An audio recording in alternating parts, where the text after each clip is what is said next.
Assalamualaikum warahmatullahi wabarakatuh. Alhamdulillah, puji dan syukur senantiasa kita panjatkan kepada Allah Subhanahu wa Ta'ala.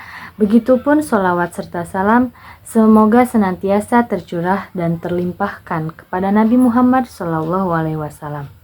Yang terhormat Bapak dosen pengampu mata kuliah Bahasa Indonesia dan juga teman-teman sebaya yang saya banggakan. Perkenalkan, nama saya Sania Fauzia dengan nomor pokok mahasiswa 241002111076. Di sini saya akan mempresentasikan mengenai perdagangan syariah di Indonesia. Baik, yang pertama mengenai latar belakang, di mana perdagangan syariah di Indonesia ini telah menjadi salah satu aspek penting dalam perekonomian nasional. Dengan jumlah penduduk muslim terbesar, Indonesia juga memiliki potensi besar dalam mengembangkan sistem perdagangan yang sesuai dengan prinsip-prinsip syariah. Nah, perdagangan syariah juga tidak hanya berfokus pada aspek ekonomi, tetapi juga mencakup etika dan moral dalam berbisnis. Yang kedua, mengenai definisi perdagangan syariah.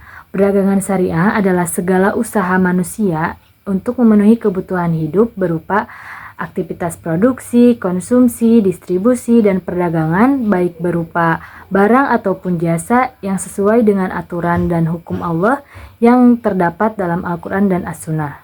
Menurut Muhammad Najatullah Sidki, seorang ekonom Islam terkemuka, mendefinisikan bahwa perdagangan syariah adalah aktivitas ekonomi yang harus dilandaskan pada prinsip-prinsip moral dan etika yang diajarkan dalam Al-Quran dan hadis.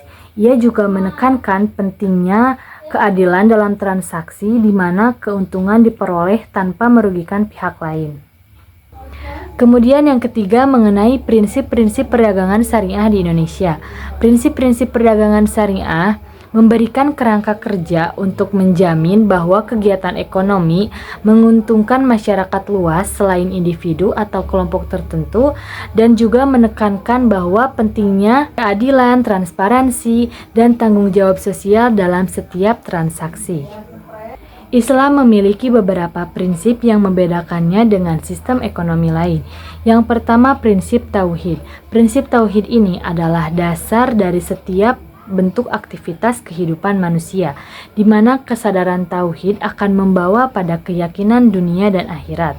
Yang kedua, prinsip keadilan, di mana seseorang yang dapat disebut berlaku adil apabila ia tidak berat sebelah dalam menilai sesuatu, ia tidak berpihak kepada salah satu kecuali keberpihakannya itu kepada salah satu yang benar, dan ia tidak akan berlaku sewenang-wenang.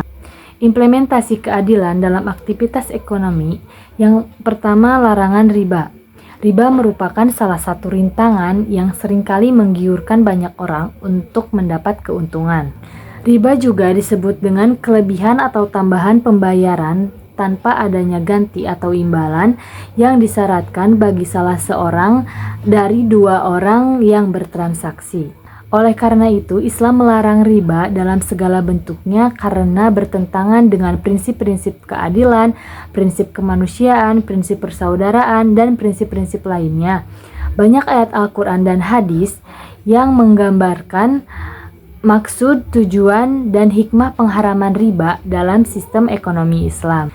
Yang kedua, larangan maisir atau larangan judi, di mana larangan ini karena judi dalam segala bentuknya merupakan unsur spekulasi dan dapat membawa pada kemudaratan yang sangat besar. Yang ketiga, larangan goror. Goror adalah sesuatu yang menarik tetapi tercela secara terselubung, atau bisa disebut juga dengan larangan penipuan. Sekian yang dapat saya sampaikan. Terima kasih Bapak, Ibu, teman-teman yang telah menyaksikan video saya. Mohon maaf bila banyak kekurangan dan kesalahan. Wabillahi taufik wal hidayah. Wassalamualaikum warahmatullahi wabarakatuh.